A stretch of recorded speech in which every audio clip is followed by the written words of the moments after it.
коли в твоєму селі немає жодної нормальної кондитерської. Доводиться все робити самому. Для коржів беремо яєчний білок, дрібка солі. Поступово додаємо цукор, вливаємо до такого стану. Додаємо мигдалеве борошно і обережно перемішуємо. Відсаджуємо на пергамент середньостатистичним діаметром. І так 6 коржів.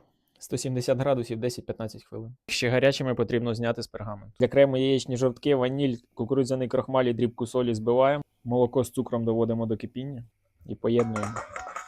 Повертаємо на плиту і заварюємо, поки не почне булькати. Накриваємо і залишаємо охолоджуватись. Масло кімнатної температури збиваємо. Даємо згущене молоко і продовжуємо збивати. За 3 підходи додаємо заварний крем і збираємо наш торт.